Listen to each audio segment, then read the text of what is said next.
오후에도 변함없이 예배 자리에 오신 여러분들을 환영하고 축복합니다.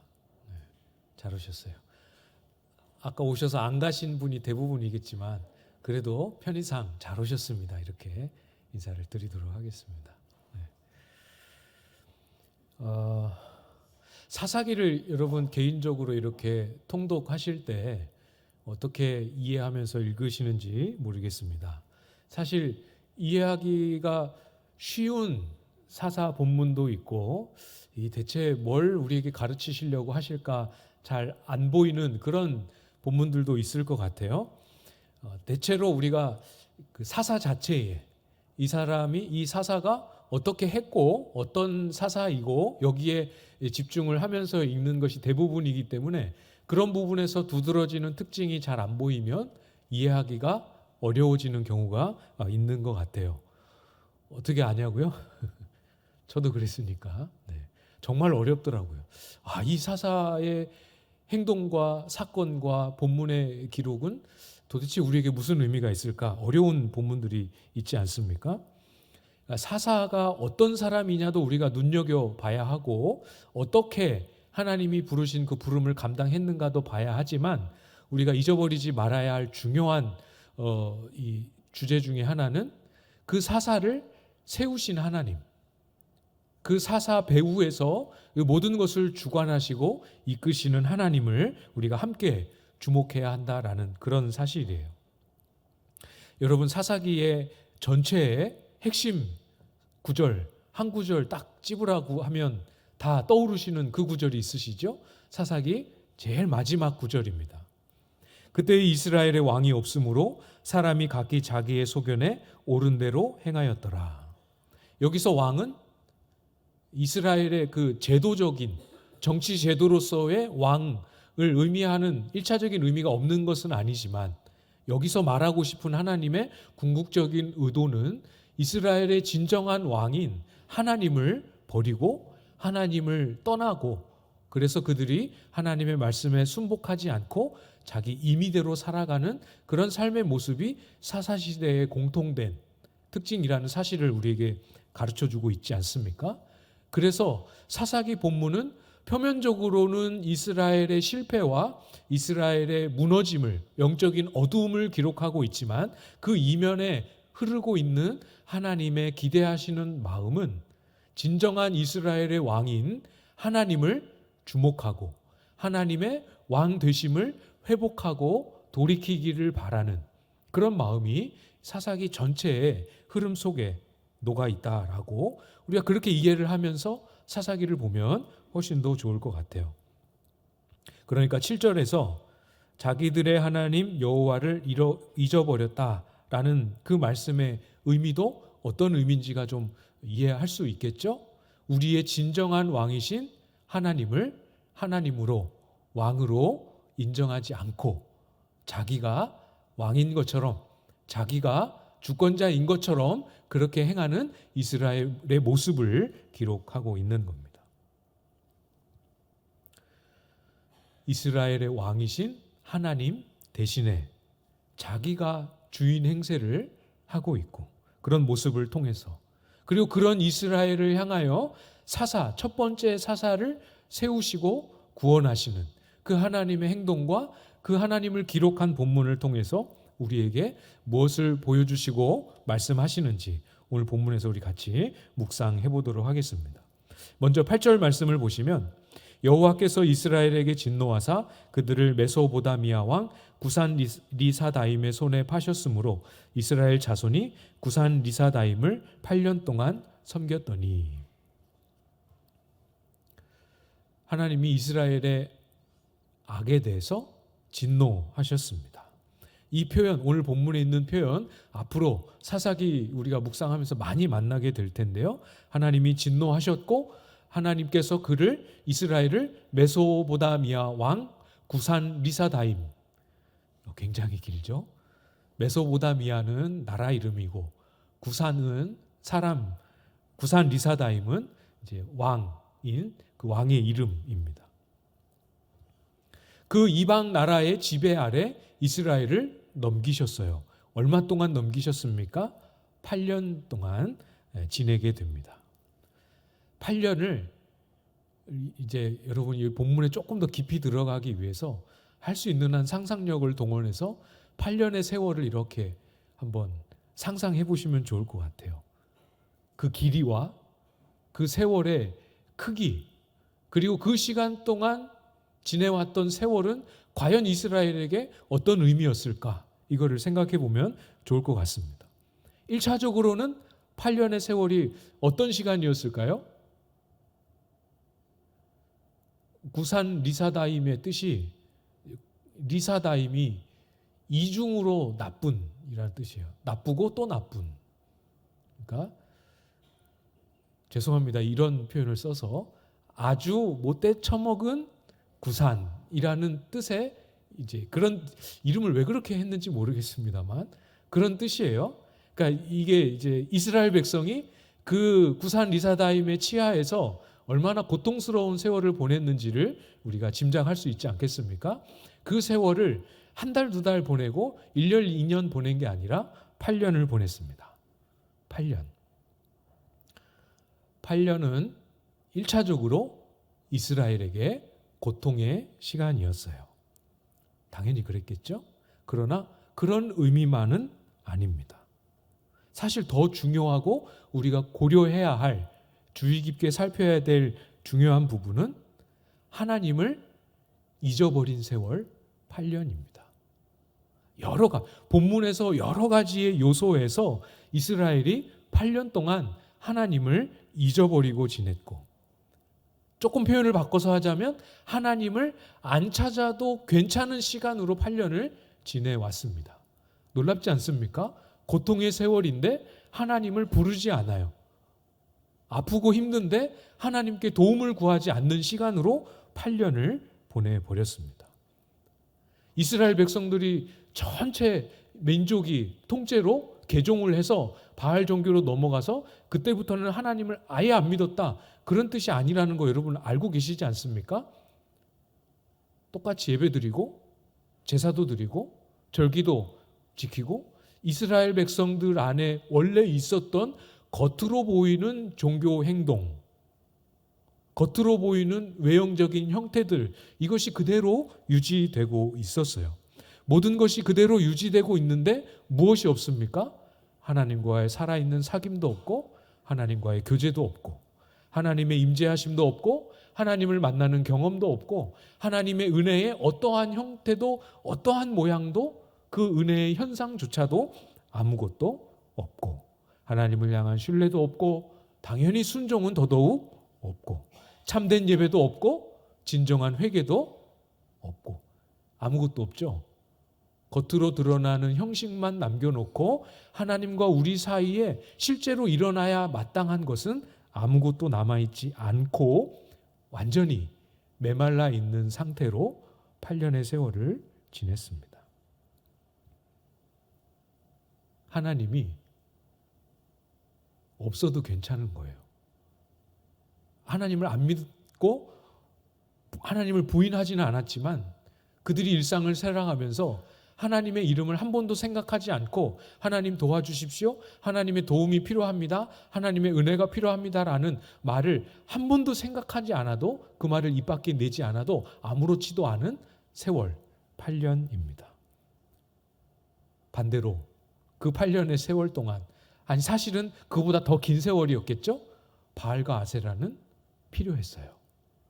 그들한테 원래 믿는 우상이 아니었음에도 불구하고 그걸 가지고 와서 숭배하고 없었던 것을 집에 드릴 정도로, 몰랐던 종교 행위들을 배울 정도로 필요로 했습니다. 정말 놀랍죠.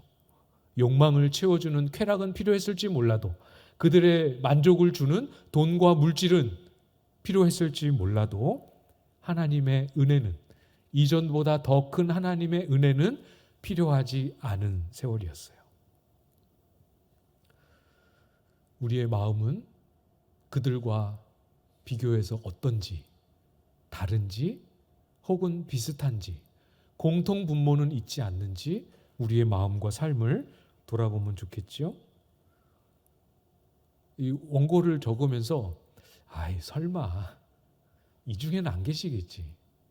이스라엘 백성처럼 메소보다미아 왕 구산 리사다임의 다스림을 받았던 8년의 세월에 이스라엘 백성들이 가지고 있었던 하나님의 은혜와 도움이 없어도 괜찮은 그런 마음으로 살아가는 분들은 없겠지. 지금 우리의 마음이 그 시절의 8년의 이스라엘과 같은 마음, 같은 처지인 분들은 없겠지 하면서 혹시 그런 분들 계십니까? 라는 이 문구를 원고에다가 적어 넣었습니다.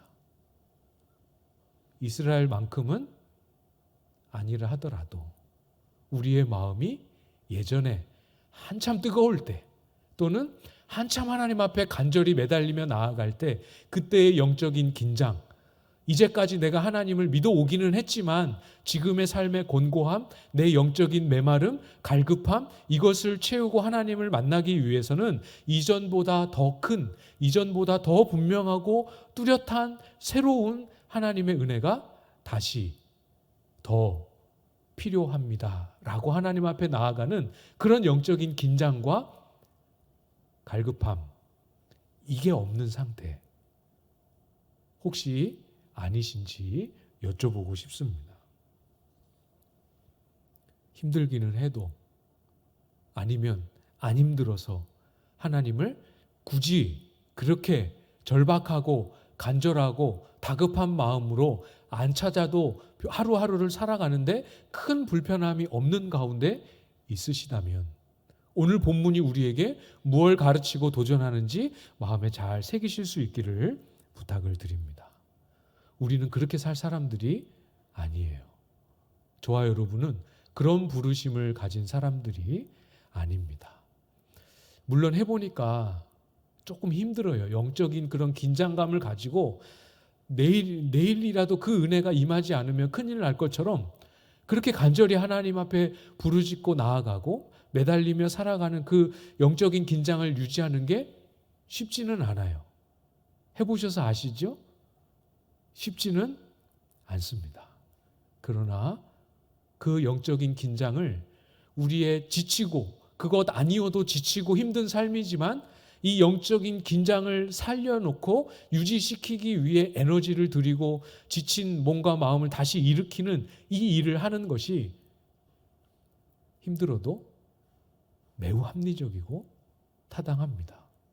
왜냐하면 그런 영적인 긴장과 간절함이 살아나면 그거 없을 때 누릴 수 없는 은혜가 우리의 삶을 더 풍성하고 더 온전하게 채울 수 있기 때문에 그렇기 때문에 훨씬 더 합리적인 거죠. 8년 짧지 않습니다. 물론 이스라엘이 사사시대의 역사 안에서는 짧아요. 뒤에 보면 이 다른 이방 민족의 압제를 당하고 부르짖고 안 부르짖은 채로 지내는 시간들이 여기는 8년이지만 점점 더 길어집니다. 이렇게 되면 안 되는 거예요. 8년만 놓고 보아도 어떤 하나에 익숙해지고 습관이 되고 길들여지기에는 충분히 긴 시간입니다. 하나님 앞에 간절히 매달리고 간구하고 찾지 않아도 괜찮은 그 상태와 그 마음이 나에게 익숙하고 길들여지지 않아야 하는 것이죠. 익숙해지시면 안 됩니다. 거창하고 대단한 것은 아니어도 오늘 나의 삶에, 오늘 나의 예배에, 앞으로 우리의 교회에 임할, 새롭게 임할, 이제까지 경험했던 것과 다른 새롭게 임할 그 하나님의 은혜, 구체적으로 뭐가 될지는 모른다 하더라도 그것을 기대하고 기다리고 사모하는 마음 꼭 살려내시고 꼭 그 긴장을 유지하시기를 부탁을 드립니다. 사사 온니엘이 세워지기 전까지 이 8년의 시간, 고통의 시간이다라고 말씀을 드렸고 하나님 없어도 괜찮은 시간이라고 말씀을 드렸습니다. 또 다른 의미가 있습니다. 이 8년의 시간, 하나님에게 있어서 8년의 시간은 기다림의 시간이었습니다. 본문에는 하나님이 8년 동안 기다리셨다라는 기록은 없어요. 어디에도 사사기에는 그렇게 하나님이 기다리셨다라고 말씀하시지 않습니다. 그러나 여러분 9절 한번 보실까요? 9절 같이 읽겠습니다. 시작. 이스라엘 자손이 여호와께 부르짖음에 여호와께서 이스라엘 자손을 위하여 한 구원자를 세워 그들을 구원하게 하시니 그는 곧 갈렙의 아우 그나스의 아들 온니엘이라. 8년이 지나고 나서야 그때서야 부르짖기 시작합니다. 그런데 여기서 부르짖음은 우리가 부르짖었다 할 때 생각하는 그런 하나님의 말씀을 듣고 말씀 앞에서 나의 허물을 깨닫고 이 죄를 버리고 진심으로 뉘우치고 하나님께 돌이키는 그런 의미의 부르짖음이 아니에요. 참된 회개의 모습은 아닙니다. 그냥 아파서 힘들어서 못 살겠습니다. 죽겠습니다. 살려주십시오예요. 왜 일이 벌어졌고 왜 하나님이 진노하셨고 이스라엘에게 무슨 문제가 있었고 이런 거는 생각하지 않고 일단 죽겠으니 살려주십시오. 이게 전부인 부르짖음입니다. 그러니까 이스라엘 백성들이 지금까지 지내왔던 그 모습과 연결해서 보면 사실 이 부르짖음은 이스라엘의 8년의 고통을 종식시키기에는 너무 함량 미달의 부르짖음이죠. 8년의 세월을 종식시키시고 사사 온니엘을 세우셔서 구원하신 것은 이스라엘의 부르짖음이 아니고 부르짖기까지 기다리고 계셨던 하나님께 있습니다. 하나님이 기다리고 계셨다라는 사실, 이스라엘이 그렇게 하나님을 등지고 떠나고 잊어버리고 하는데도 불구하고 기다리셨다라는 사실은 하나님이 이스라엘을 포기하지 않으셨다라는 것을 보여주고 있는 거죠. 8년 동안 기다리고 계셨습니다. 사사 온니엘이 이스라엘을 구원하기 위해 전쟁도 감당하고 구원자로서의 역할을 감당했습니다. 그럼에도 불구하고 이스라엘의 8년의 시간을 종식시키고 이스라엘을 구원한 것은 온니엘이 아니었습니다. 이스라엘의 부르짖음도 아니었습니다. 기억하십시오. 포기하지 않고 기다리시는, 비록 함량 미달이어도 그래도 하나님의 이름을 부르고 그 앞에 서기를 기다리셨던 하나님, 거기에서 이 아픔과 고통의 시간이 종식된 것이지요. 이것이 오늘 그럼에도 불구하고 우리가 다시 일어서서 하나님 앞에 나아가야 할 이유가 되고 소망이 되는 거죠. 소망스러운 삶의 내용은 없고 소망스러운 내 경건스러운 모습은 나의 삶에 없어도 우리에게 그래도 소망이 있고 우리에게 그래도 기대가 남아 있다면 우리를 포기하지 않고 기다리시는 하나님의 사랑입니다. 기억하셔야 됩니다. 이스라엘에겐 소망이 없습니다. 이스라엘의 어떠함에도 소망을 두어서는 안 됩니다. 소망 아닌 것은 이것은 소망이 아니구나라고 확인하고 이것은 소망이 아닙니다. 고백해야 되는 거예요. 이렇게 예를 들어보겠습니다. 전 여러분이 좋거든요. 믿거나 말거나. 진심입니다. 여러분이 좋은 것과 우리의 소망이 여러분인 것과는 다른 의미라는 거 여러분 이해하실 수 있겠습니까? 이거 이해가 되세요? 싫어서가 아니라 여러분이 문제가 있어서가 아니라 잘못해서가 아니라 아무리 사랑스러워도 아무리 신실해도 아무리 고마워도 소망일 수는 없는 거죠. 여러분이 절 사랑하고 아껴주시지 않습니까? 아닌가요? 저는 느껴지는데 정말 사랑하고 정말 아껴주고 계심이 느껴지는데 그것과 제가 여러분에게 소망이 되는 것과는 전혀 다른 별개의 문제인 거 이거 이해하실 수 있으시겠습니까? 아니라고 말할 수 있어야 됩니다. 너무 좋지만, 아무개 권사님이 너무 나는 존경스럽지만 그래도 소망이 될 수 없습니다. 목사님이 너무 좋지만 또 예배 끝나고 오셔가지고 목사님 소망 아니에요. 뭐 이렇게 굳이 그렇게 말씀 안 하셔도 괜찮습니다. 그냥 우리 마음속에 혼자만 소망이 될 수 없는 거, 소망이 아닌 거, 소망일 수 없는데 어느덧 나도 모르게 우리의 마음에 소망하는 자리를 채우기 시작한 거 버리고 내쫓고 아니라고 말할 수 있어야 합니다. 진짜로 정확하게 문자 그대로의 의미로 하나님만이 소망이심을 확인하고 고백할 수 있어야 하는 거예요.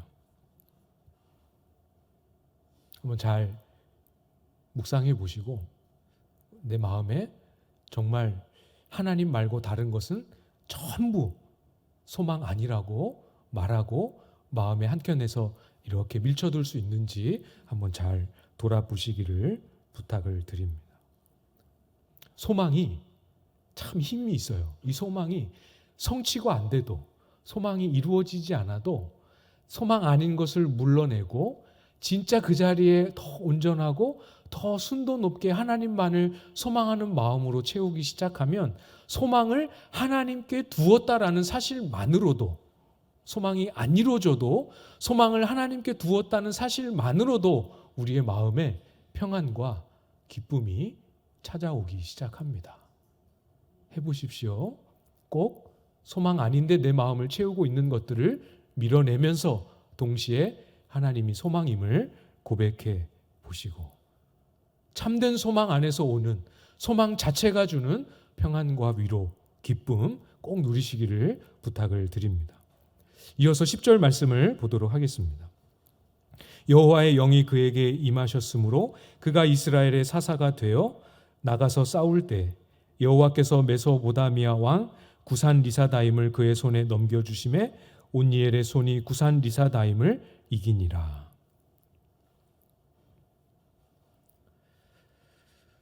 사사들 중에 온니엘은 첫 번째 사사입니다.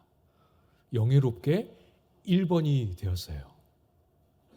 어떤 사사들과 비교해 보아도 사사로서의 자질과 사사로서의 이렇게 존경할 만한 요소가 다른 사사들에 비해서 제일 많이 있을 것 같은 그런 사사입니다. 여러분, 사사기 1장이나 또 여호수아 15장을 보면 온니엘이 어떤 일들을 했는지가 기록이 되어 있어요. 그 내용을 가만히 살펴보면 온니엘은 갈렙에게서 이 신앙의 유산을 물려받고 이 전쟁을 다른 이스라엘의 많은 지파들이 그 전쟁을 잘 감당하지 못하고 미루고 이렇게 하는 그 와중에도 전쟁을 감당하는 모습이 온니엘이 그 전쟁을 감당하는 모습이 기록되어 있습니다.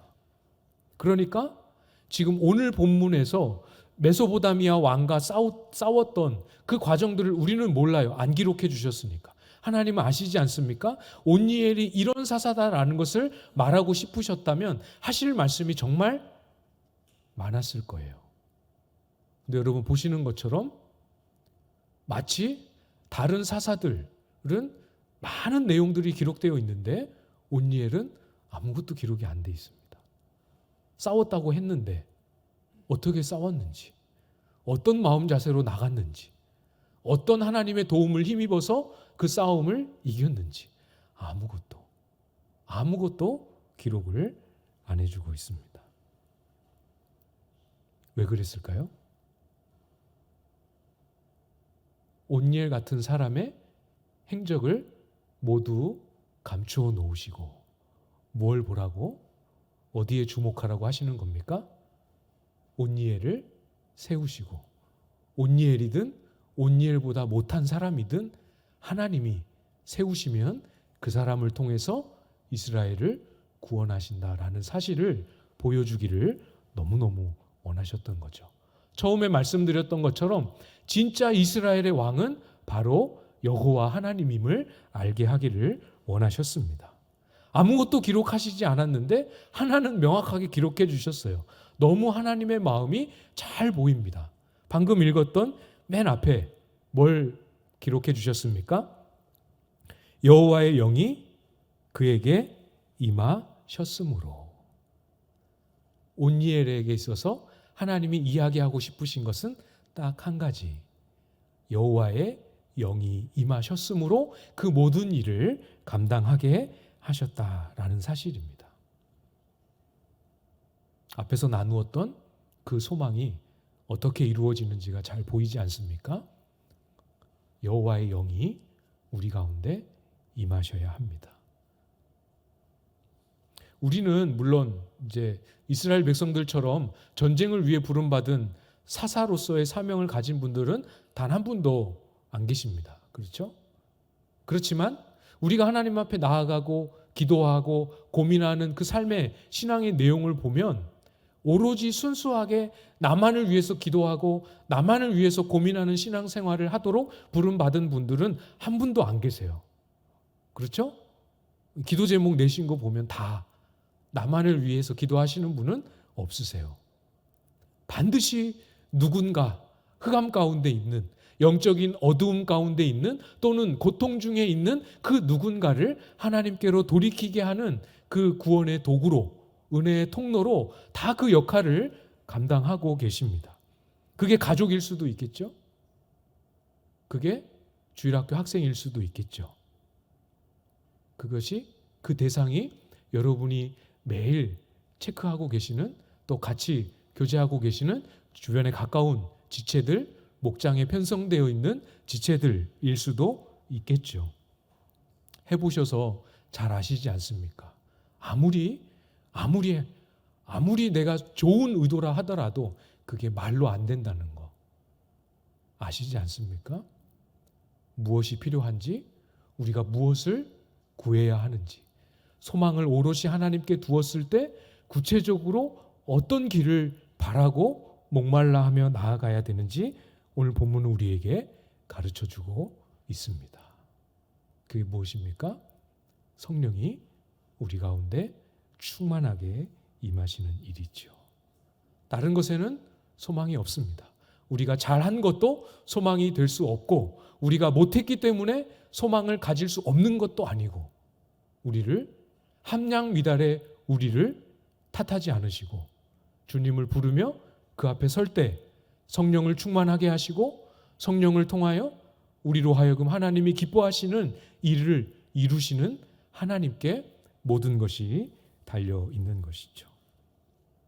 이 원리를, 이 성경의 가르침을 잘 기억하셔서 우리의 삶에 성령의 충만함으로 이 부름을 넉넉하게 감당하는 일이 있도록 간구하시고, 우리뿐만 아니라 우리가 섬기는 영혼들의 삶에 방황과 고통과 하나님께로부터 멀어졌던 그 시간들은 이제 멈추어지게 되고, 샬롬의 시간이 우리 자신에게, 우리의 가족들에게, 우리의 지체들에게, 자녀들에게 회복되는 그런 은혜 모두 누릴 수 있게 되기를 주님의 이름으로 축복합니다.